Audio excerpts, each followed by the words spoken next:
What up, fam? It's your boy Sly Jones, and you tuned into the Get Down Live. And you know when I'm rolling out, I'm rolling with my ladies. What's up, Livy E? What's up? What's up? I missed you guys. I always miss you guys. Yeah, man. Hey, you know Essence is out sick this week. I know our girl's not here today, but we are going to rep for her all day. All day. This is a special love episode. It is. Special love episode. I'm sick as well. I don't know. Y'all probably can hear it, but I'm going to put it down because it's about to go down. Yes, yes. Now, check it, Livy. One thing that I just had to talk about, tragic news. My main man, Kobe Bryant. Honestly. How did it make you feel? Okay. I was sick to my stomach when I seen the post. The message. I received it from my brother like first thing in the morning. And I thought it was some motivational stuff because he's always sending me like motivational things with Kobe randomly. And so I didn't click on it. And then I opened the message all the way and it said died at 41. I'm like, no. So literally just sick to my stomach. It's a crazy loss. Really just praying for the families. Right. His wife, his kids. Right. Yeah, it's just shocking. Yeah, Very shocking. Made you just think about mortality just differently. You know, yeah, our life here is just really short. Yeah, it did hit me. It hit me pretty hard. It made me pretty sad. It's like, it was like I haven't even got over Nipsey Hussle. Yeah. And then you hit me with Kobe. With Kobe, the two people who are just like the face of LA. Right. You know it's what like I mean? It's like Nipsey's death teach people business. Kobe's death taught people love. Absolutely. You know what I mean? Because he hard said work. it. Yeah, he said it in his own words. You know, I dedicated and gave my entire life to basketball. That's all it was. Right. You know what I'm saying? After basketball, it was over. Absolutely. So to me, honestly, it made me feel like you really have to think about the mark that you're leaving on, this earth. How do you make people feel? What is your legacy? What are you doing every day? Like how are you touching people's lives, actually? Exactly. You know what I mean? Because Exactly. I feel like everyone's, interaction with him, they had something positive to say about him. They loved how he made them feel. So Right. I think it's how we make people feel when we meet them, when we interact with them. You know what I mean? Right. And it's everything. Livy, let me ask you this. Yeah. Why did the pilot, why was he flying in that type of fog? Honestly, so that was my birthday weekend. It was around that time. So that fog came out of nowhere. It started on Friday. Yeah, it came out of and nowhere. Then Saturday was bad, and that night it was still there. So it was terrible on Sunday. Like It was cloudy, plus it was foggy. Exactly. I don't understand how and why he flew. I'm hearing different messages that he wasn't clear to fly. Right, he and wasn't. Then I heard, like, when you have a high profile person working with you and they want to be somewhere, you kind of feel like you have to do something. So I don't know. He shouldn't have. He should have used his better judgment. Absolutely. Said, with that many people on the plane, young people on the plane, I would have been like, you know what? I don't want to risk it, and really let them know that their lives are at risk. Exactly. And I mean, look, dude, just take the brigade of Escalades. You know what I'm saying? Come in like the president. Right. Like, man, you don't need, it's Sunday morning, ain't no traffic. I know he's probably flying, so when he comes back, you know what I'm saying? He got to sit in all that traffic, but it's like, damn, man. I mean, did you have to do that? Like, there's so many what ifs. Yeah, there's a bunch of what ifs. Yeah. But, on a lighter note, you know what I'm saying? Because this had me down the whole segment. But for sure, rest in peace, Kobe. Rest in peace to all the, GG, all of people who lost their lives, and prayers to their families. I know this is a tough time, but God is with you guys, and he's covering you, and his strength will definitely be with you during this time. That's right. Amen. I'm sure Esther's love is saying the same thing. Amen. Hallelujah. Hallelujah. Yes. All right. So let's get into the topic of the day. Yes. All right. So, should men receive Valentine's gift? Should men receive a Valentine's gift? What do you think? I feel like Valentine's Day is really for the ladies, but good Lord, I know. I feel like women should get the gifts, but that's not excluding the men. I feel like the men need, like some. I need I feel like the men need some special catering, maybe some acts of service. Making him feel good. I don't know about the gifts. I don't think like the man really needs a gift unless there's something he really really wants. But I think cooking for him his favorite meal, Maybe a threesome? Maybe some, I don't know about all that, but okay. hey, whatever. I mean, I was going to say a sexual act. If there's something that you don't do all the time, but he likes it, you can make that happen for him on Valentine's Day. My boat. Some lingerie, ladies. If you've been with your man for a long time and you're always wearing like sweats in the bed, why not spice it up and wear some lingerie for him one time or constantly? I feel like you should do it all the time, but hey. Once a year. Okay.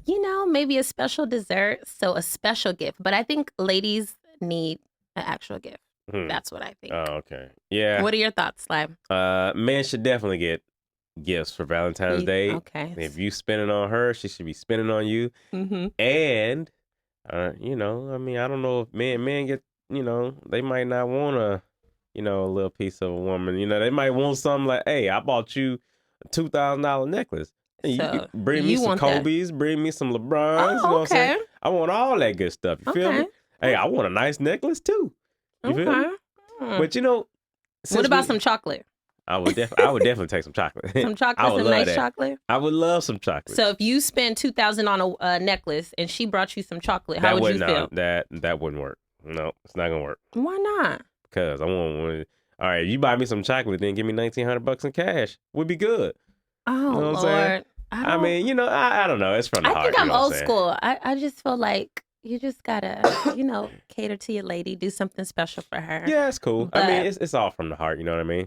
But it depends. I don't know. I mean, and it also depends on the dynamic of your relationship. If you guys are always buying gifts, if he's always buying you gifts, just randomly, then who knows? Maybe that could be your day to buy him something if you don't always buy him something as well. So yeah, it just depends. As long as it's from the heart and you know the person, know what they like.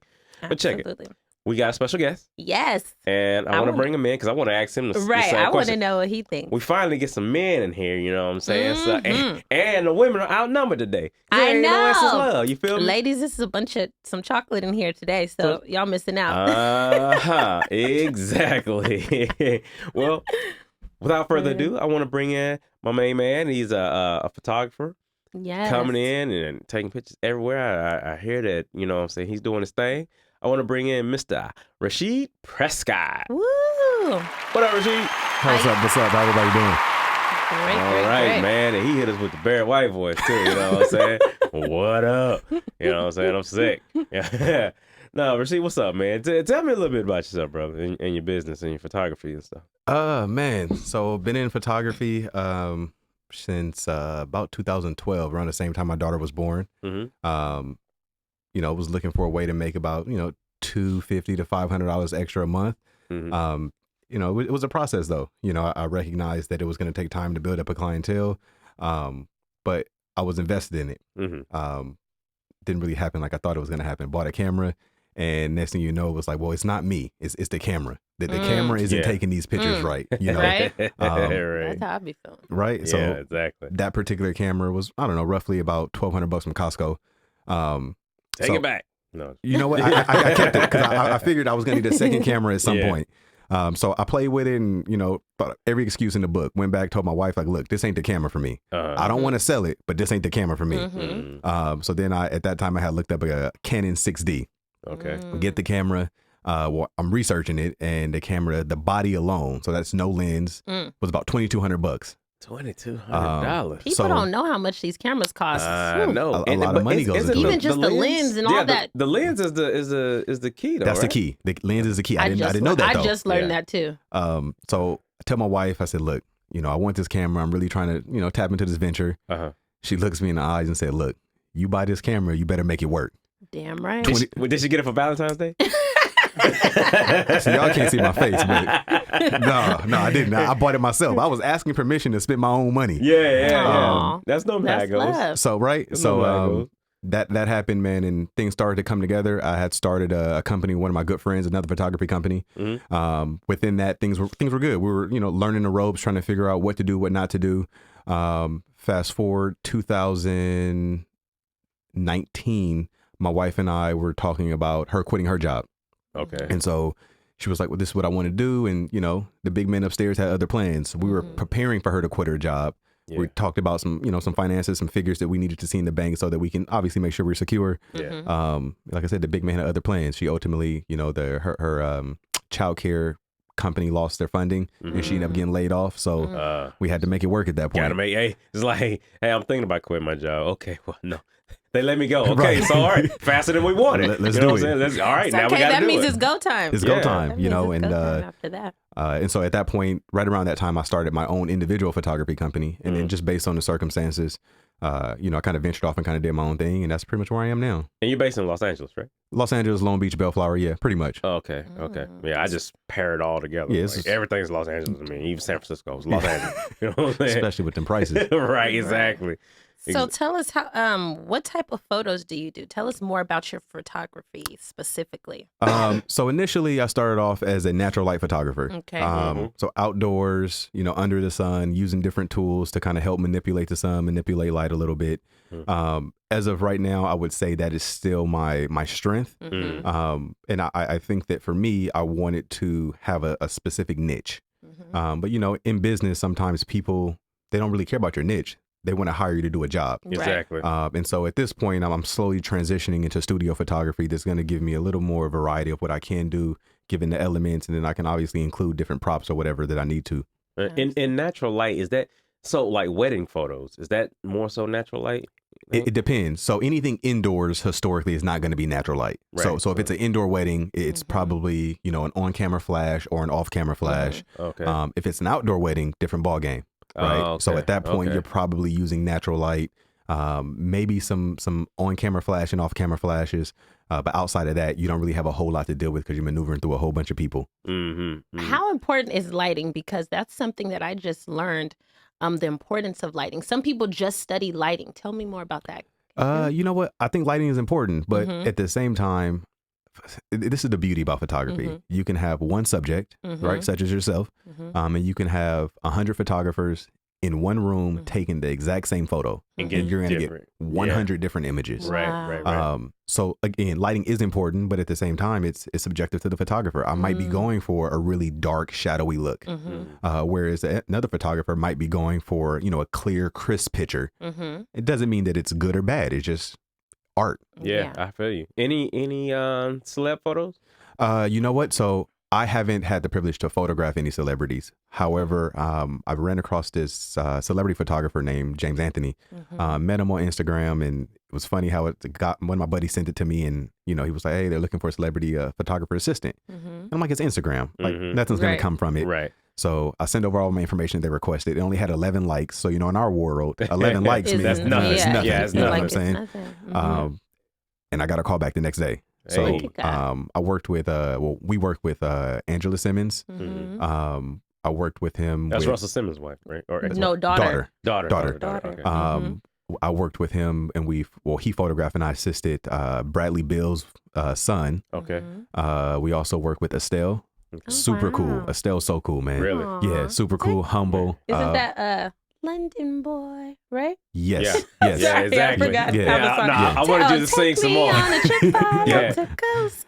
Yeah. Oh, keep My going. voice is gone. I was going My to keep voice going. is gone. I can't. You know I would though. Okay, yeah, I know you would. You was going with it. She's all about the sage and incense, man. Yeah. I like Estelle Yeah. Shout out to Estelle. for sure. And I Nice. think worked with an individual. Her name is drawn a blank, but she stars in the show Pose on FX. Okay. Okay. Oh, nice. Okay. Okay, so you work with some people. Yeah. So I want to know, what is it like capturing melanin skin? Because the movie Queen and Slim, Okay. I know the director or the person who worked on the film, Melina, I think she's Okay. Beyonce's director. She's really, they loved her work because of how she captured melanin skin. Tell me something about that. You know what? man. It is different, right? So, for example, when I'm shooting individuals that have fair skin, it's really to shoot them in natural light under the bright sun and hypothetically in a white shirt. It gets kind of complicated, right? Yeah, Because a that lot of makes us, sense. a lot of us don't know that white absorbs every color, Wow. right? So, but then you get, you know, some darker complexion under some good sun. Maybe implement a reflector or two. Next thing you know, skin tones are popping. Right. It's hard to put into words, but when you see it, it's like, Wow. that's the one. That's That's how it. it's supposed to look. Well, Nice. Let me ask you, Rasheed. So, you know the news of the passing of Kobe Bryant, yes, okay? And you have a daughter. yeah, I do. Now, what did that do to you, and how many pictures of your daughter do you have? Well, it did a lot. So I wasn't a Kobe fan, right? So I recognize his greatness as an athlete, right? I don't think you can deny that. Right. But for me, when I heard the news, my immediate thought was, man, I hope his daughters weren't in the helicopter. Same here. I didn't know anything about that until after the fact. That was my first thought. Yeah. And then as it kind of starts to happen, so just a side note, I also work in mental health. And so working in mental health, there isn't a lot of males, but more especially there isn't a lot of African American males. Right. And I guess one of the biggest challenges is hearing the kids talk about, I can't tell you the last time my dad told me he loved me, or my mom said that she was proud of me. Wow. Right. So first of all, I already carry that on a day-to-day basis. But for me and my daughter, it was, I already tell her, I ask her, how do you know daddy loves you? Because you tell me all the time. Now daddy's going to tell you more. Right. Right. And just to see her, to hug her. And, unfortunately, his 3 other daughters will never have that experience. And so, for me as a father that didn't grow up with a father, it's tough. Yeah, because the little one probably will never really know who he is. Yeah, just based off of pictures. And what other like people that. say. That's why I try to tell my lady, and because I have all boys. Okay. And it's like, you never know, when you walk out that door. She's like, why every time when I walk out the door, you act like I'm never coming back? I'm like, because you never know. And then when this happened, she started to understand, like, hey, they're never coming back home. They were supposed to be home at about 3 o'clock. Right. They're never coming back home. So it's like, yeah, that now you see where I'm going, because you never know. I mean, how would I explain this to the kids that, hey, mommy and whichever one of the kids, God forbid, is never coming home again. Right. How do you break that news? If I can speak on it real quick. Yeah. So my second thought was, I really hope him and Vanessa parted with I love you and all that stuff. Right. And I really hope that, Kobe wasn't, look, I told you need to do that homework yesterday, but you waited till today. So now everybody's in a bad mood. And the reason why it speaks to me, just not too much, but a lot. Yeah. Very much so. I got married in 2008.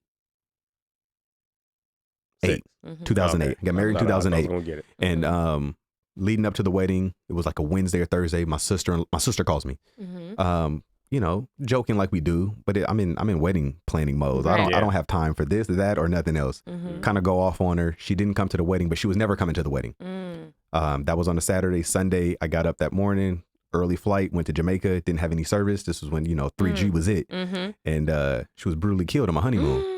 What? So you say it's your sister? My sister, yeah. So when that happened, thank you. When that happened with Kobe, like I immediately went there and was like, man. Like there's no, like you were saying, there's no redos, there's no do-overs. No do-overs. So, it's like a bad dream. For sure, that you got to live with, Wow. So it spoke to me. And like I said, I wasn't a Kobe fan. So when he passed, it wasn't like, oh man, the Lakers, Kobe. It was just, it's like the reality of about, death and fatherhood. That's how I saw it, because I'm a Rockets fan, but I like the Lakers too. But it's like, when you see the work that he's doing and what he did for his kids, and I mean, dude, you think of the father first. Right. And it's like, this guy, he was a man of his word. Okay, a lot of dudes make mistakes, right? But he met her, 6 months, married her, had kids, and stayed with her. Right. I mean, he could have messed up and be like, look, if you don't like it, you know what I'm saying, I'll find the next one, because there's a billion lined up. Right. He's like, no, I'm sorry, I'm gonna stay with you. I won't do it again. You know what I'm saying? If you accept that. Right. She said, I accept it. He moved on with his life. Oh, but he bought that ring though too. He did buy $9 million. That ring, I'm sure it helps. Yeah, I think I got a $9 million in my bag too. You know what I'm saying? It definitely helped. Definitely helps. But no, he definitely loved his kids. I feel like that was a major thing that he also represented, was fatherhood and actually being a present father. And that's a struggle in the African American community. So being that example, leading by example, always supporting his girls, always, being there for them, having them, at his games and things like that. So I think that was a really big message that really spoke volumes. And what I didn't know is him and his father were at odds. Mother too. And mother too? Oh. Okay. Is it? I know they had issues when they got married. Back in the day, because they were saying he was doing it too early, but I don't know what this part was. But he said they were mending it. Did they? I know it was about apparently mom and dad were selling some of his high school memorabilia. Oh, right. So yeah, they money. did have that issue. Yeah, you know, money's the root of all evil. Yeah, but his dad, they have money though. They just mom was trying to clean out stuff. Like, I mean, we don't need it. But now it's like, hey, I'm sure it's probably now worth. you're like, they damn, said I all need prices it. Right. for anything Kobe likes. Yeah, but it's like, dang, now you need, because you figure he's gonna be here another 40 years, right? Or you figure he'll be burying us. We not gonna bury our kid. He's successful, right? He's like Superman, So, they feel, oh, we don't need Kobe. We don't need this. Let the people have it. You know what I'm saying? Right. Hey, it's a terrible line. Good Lord. What about our question of the day? So, yeah, Mr. Rasheed, what are your thoughts on Valentine's Day gifts? Do you think men should receive some gifts, or you feel like do it for the men? You know what do you think? I'm gonna be honest. I think it's based on the individual. I'm a firm believer in. Crowd loves that. Crowd loves it. Right. I'm a firm believer in understanding and realizing what your love language is. There you go. And so, if I'm gonna speak on it. Love language, y'all. It's love language. If find out what yours is, I'm gonna use that on my girl. I know what I like. I know what I need. You know what I mean. So if my wife walked in with some lingerie, thank you, but that's not what I need today. Right. Like I want something like you want something. So what are your love languages? People know. Physical touch, quality time, and gifts. Okay. So you would have liked the gift. Let me tell you a story real quick. So he wanted. I proposed to my wife. We went down to pick out some jewelries. We picked mine first. Okay. Mine was about $300 band, no diamonds. $300 band, no diamonds. $300, no diamonds, and I was cool. I was okay. She picked hers. I said, let's go back to the drawing board. Why? Because she picked the $9,000 ring. She picked a ring that had some diamonds that was gonna cost me a little bit. Yeah. And I, it's equal opportunity. You Right. pay like I pay. Because see, I want mine to have diamonds, red, I do white, feel like and blue. the man's band has to be nice. They got to be popping nice. Yeah, it's like who just want this little rubber band Just around plain. Titanium thing. Yeah, you like, do come need on, man. some sparkle. Give me I've seen some flair. seen a nice black one before with something, but yeah. Okay, so mine you gonna have have to be gangster. So you like gifts? Yes. So wife, he wants a gift for Valentine's Day. He wants a gift. She know that though. She know. She already know. Okay. Now don't get me wrong. When she come in with the lingerie, I'm taking that too. I'm gonna take that first, and then I'm gonna tell her, "Hey, this ain't enough. This ain't enough. I'm gonna need just a little bit more. You feel me? Because your gift costs a little bit. I think Essence Love will come in with her birthday suit. Yep, with a knife. Oh, look, with the knife. She be like, "Who want tattoos? No clothes on, ready for Valentine's Day." Tattoos. Let me ask you this, Rasheed. And I normally ask this to the women. Could you date somebody or be with somebody that, and I don't know if you're a religious man, but could you date somebody that had a different religion than you? I could. Okay. I could. My wife is a devout Christian. Me, not so much. Okay.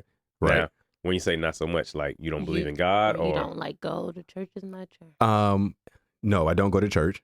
I do believe in God. Okay. But I don't necessarily view God in the same way in which Christianity teaches.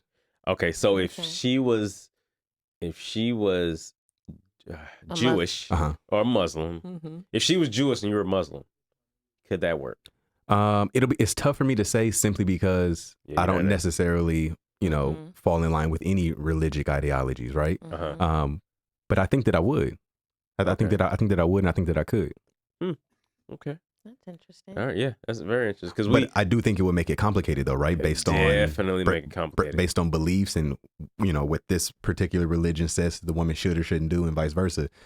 I don't. I'm not signing up for that fight. Does it ever cause any problems though? Like if, let's say, because you say she's a devout Christian, so she goes to church on a regular, and she don't try to get you, hey, we got to go to church, or she does. We've had conversations about it, but ultimately, you can't force anybody. You can't. Right. You can't Bible thump them. I get that. Right. So do I go to church? No. However, my daughter is actively involved in the church. Okay. So when there's programs or whatever, I put my personal beliefs aside, and Daddy's always there. Absolutely. But you know, I'm not there weekly. I'm not there every Sunday. Okay. Yeah, because that was that's a burning question that a lot of people go back and forth with. But then closer to the end, most of the time they say, you know what, I don't think it will work because it's just this person's going this way, I'm going this way, and there's no meeting back up in the middle. I will say when we first started dating, though, I was going to church regularly, but I was finding my way. Yeah. Okay. Right. And so just over the years, we've kind of went, I don't want to say went our separate ways, but, you know, she's kind of fell in line with the Christian beliefs. And I've kind of, you know, looked at different things and different ideologies and just things kind of like, Yeah. And, you know, okay, we're here today. That's interesting. Hey, what in the photography business? Yes. What would be your goal? Like, what do you want to capture, or what's your main focus? It's or changing. something that would be a goal for you. It's changing. So one of my goals this year was to book 40 gigs. Okay. So that's working once a week. Okay. Right. But over the last literally 2 to 3 weeks, my thought process has been kind of shifting. Where do I want to work every weekend for 40 weeks out of 52, or do I want to work 15 to 25, but I'm making more money, right? So now it's it's less about family portraits, although I really enjoy it, and more about maybe weddings. Right. Making get more events. bang for your buck. Most definitely. Yeah. What's Go ahead. No, I was gonna ask a random question. Go ahead. What's the biggest misconception about photographers? What don't people know? You know, Livy always asks the hardest questions. No, so I just ask just random stuff. Yeah. What don't people know? I What think do people think about photographers that you're like, no? there's different types of photographers Okay. where certain photographers are, let's just say, below average with the camera, but really good in post-production. And so a lot of times, you guys, that's editing, by the way, right? Yes. Because there's some people who don't know the jargon. So it's one of those things where, okay, you have a very basic camera that doesn't necessarily allow you to capture what you should be able to capture in low light. But because your post-production game is crazy, and now you can, you know, take this image that it's a very, very elementary image, and now you have it looking, you know, magazine ready. Wow. Yeah. What are your thoughts? So we see Instagram and we see all these people becoming photographers.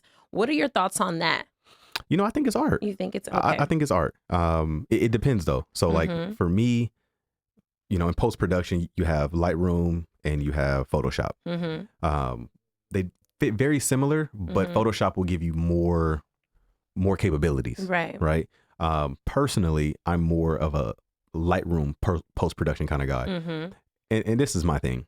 If you are, and this is no shade towards anyone, right? If you call me and ask me to photograph you and your family, and you are 6'2", 270 pounds, right? Good or bad. Make me look slim. That's just what you are. And you ask me, well, I need you to take this out, put this there, put that there. And to me, that's not photography. That's graphic design. Yeah, pretty much. So the people need to know this. And so it's as a photographer, to me personally, this is not the same. Where I have photographer friends like, well, that's what you're paying for. That's what I'm gonna do. But you know, my thing is you got to stand on something. Right. Because I'm thinking like when people ask for photo shoots, I feel like they're expecting the photographer to do everything. So what is the one thing that you want people to know? Like when you do call a photographer, is there something that, you know, as the subject, you know, maybe be ready, or maybe do they need to practice some poses? Do they need to already know some things? Or the first thing, be on time. Okay, look, be on time. To that, y'all. Be on time. Well, and that's very hard to get. The second thing is, I would say specifically for our sisters, be mindful of the weather. So you schedule a photo shoot, and let's say we book, I don't know, let's just say 10 o'clock in the morning, and you request the beach. There's some elements that we can't control. Mist, right, and so when that hair start frizzing up, that's not a photographer thing. That's an individual thing. Well, is there a such thing as the good side? It depends. It's subjective. I know. It's some model girls that's probably just on point every angle. Okay. And what do you want people to know, like when they see your work, or how do you want people to feel when they see your work? Or what makes you different than any other photographer? I would say it's hard to look at my images and say like he's different from the next photographer. But I think the experience that you have, right? I'm punctual. My communication is second level. I would say I think the biggest thing is I try to get people not to pose, right? Be comfortable. Just be comfortable. And music. That's my secret weapon. Get in the groove. That's my secret weapon. Yeah. Music. That's true. Now, so how do people stay in contact with you? It depends. Text, social media, if we're talking business wise, right? Well, how do we get in contact with you? Should I just say Krietiv.imagery, all right, for Instagram, and it's spelled phonetically, so it's KRIETIV.imagery, IMAGERY. All right. Contact number 562-528-0654. Hey, y'all got that? Right. Y'all got that? You locked in. Hey man, we got you, bro. So yeah, man. So if y'all want, you want your pictures, and you do headshots and all that. Do headshots, events, family portraits, whatever. You know the old E40 song, Water, Weed, Cavity Speed. I got what you need. Whatever you want, I can do it. I'm gonna need some photos one of these days. I need some new headshots. I need it. I need all kind of photos, right? Man. I need everything. I haven't took since this. Right. This picture, and I was wearing sweats because they told me, like, what I'm saying, we're going from the waist up. Like, that ain't the waist up. Like my knees. They played you, huh? Yeah, they played me. It's Tommy, Oh my God. Yeah, man. Well, Rasheed, man, I want to say thanks for coming in, man. It's been great. I learned a lot from on the photography side. Absolutely. So it's good to hear from an actual photographer, you know what I'm saying? Absolutely. So, and we learned that the men need gifts, y'all. The ladies, yes. the men need gifts. We need gifts. We need gifts. You heard it from Rasheed. You feel me? We know now. We need gifts. Well, so for myself, Sly Jones, Livy, E. Yes. Anything closing, Livy? We love you, Kobe. And shout out to his family One and all love, the Kobe. Fans, Laker gang. Yeah. And just hug your loved ones. Tomorrow isn't promised. Life is short. So just love.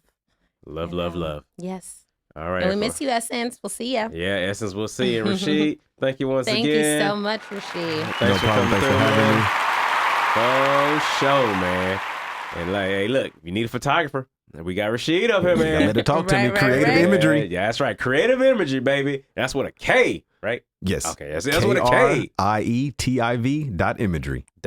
Imagery. It's going down. You tune into the Get Down Live. I'm your man, Sly Jones. Leave over there. Yes. We got my man Rasheed here. All right, man. We'll holler at you. Peace. Bye.